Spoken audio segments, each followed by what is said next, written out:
আছে, এই মাজার ছিল, আছে, থাকবে, ওরাই থাকবেন একদিন।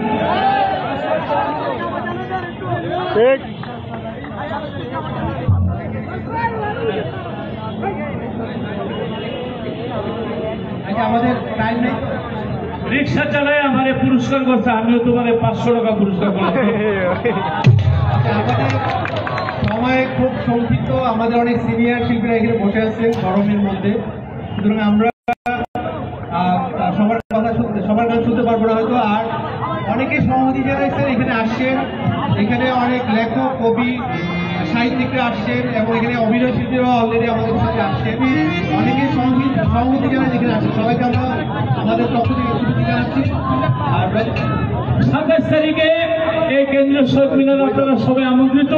সেদিন পীর মাসায়েখ চিশতিয়া কাদরিয়া নকশবন্দিয়া মুজাদ্দিদিয়া শ্যামপুরি ত্যাগের বাড়ি 14 তারিখে আহলে বায়াতের ভাই বন্ধু সবাই এই কেন্দ্রীয় শহীদ মিনারে থাকবেন। সময় বিকাল 3টা। সকল পীর মাসায়েখদেরকে সেবা করার জন্য একটু এখানে আসতে হবে, আমরা আলোচনা করব, আমরা সবাই যেন একটা পতাকা তুলে আসতে পারি। আমরা এই অলিয়া উলিয়ার দেশে, অলিয়া উলিয়ার মাজারে ওদের সাথে যদি প্রতিবাদ না করি, ঘরে বসে থাকি, একদিন আল্লাহর ওলির সাথে জবাবদিহিতা করতে হবে, একদিন মদিনা আল্লাহর সাথে জবাবদিহিতা করতে হবে, আল্লাহর সাথে জবাবদিহিতা করতে হবে। সবার প্রতি সালাম, আসসালামু আলাইকুম।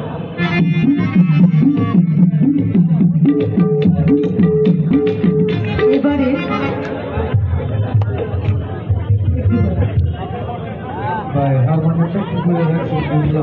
এখানে এই মুহূর্তে যিনি ভাবনাটি পরিবেশন করবেন, বাউল ফকির আলাউদ্দিন জালালি, উনি এসেছেন সুনামগঞ্জ থেকে। এবং আমি সবাইকে একটা অনুরোধ করবো, গণচাঁদার জন্য আমাদের কিছু ভলেন্টিয়ার ভাই 4 জন যাচ্ছে, আপনাদের সামনে যাচ্ছে, যে যা পারেন দিতে পারেন, আপনাদের সামনে যাচ্ছে 4 জন যাচ্ছে। এই 4 জন, তোমরা চলে আসো 4 জন।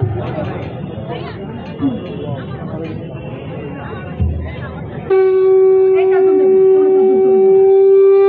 এবার গান করো না। আউযু বিল্লাহি মিনাশ শাইতানির রাজিম, বিসমিল্লাহির রহমানির রহিম।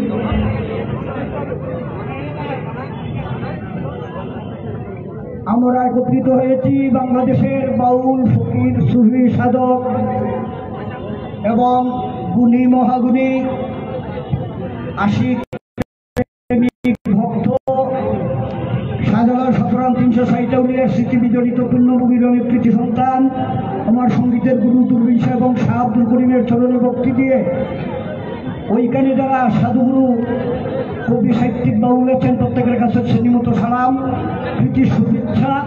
আমার নাম বাউল ফকির আলাউদ্দিন জালালি। লতিফ সরকার সাহেব একটি গান করেছেন, ওই জায়গাতে আমি একটি গান করিব। আমার কথায় বাসায় যদি কোনো ত্রুটি হয় মার্জনার দৃষ্টিতে দেখবেন। ধন্যবাদ। আমার বাড়ি সিলেট, আমার বয়স 82 বছর। আপনারা দোয়া করবেন আমি যে এইভাবে আপনাদের সামনে একত্রিত হইয়া ভাঙচুর মাজারে আমি একত্রিত থাকতে পারি কিয়ামত পর্যন্ত। আপনাদের কাছে এই আমার দাবি রইল এবং আপনাদের দোয়া চাই এবং চরণ দুলি চাই। ধন্যবাদ। ওরে এই মাঝার ভাঙ্গে যারা, ওরে এই অলি আল্লাহর মাঝার ভাঙ্গে যারা, আমার ক্ষুদ্র জ্ঞানে দেখেছি ওরা শয়তানের গোরের শয়তান। তোরা ফুসকা খাইয়া মানুষ হইয়া আর করে তুই জন্মমান। ফুসকা খাইয়া মানুষ হইয়া তারপরে তুই জন্মমান। এই অলি আল্লাহর মাজার ভাঙ্গে যারা, ভাঙ্গে যারা শয়তানের গোরের শয়তান। ফুসকা খাইয়া মানুষ হইয়া আর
সকল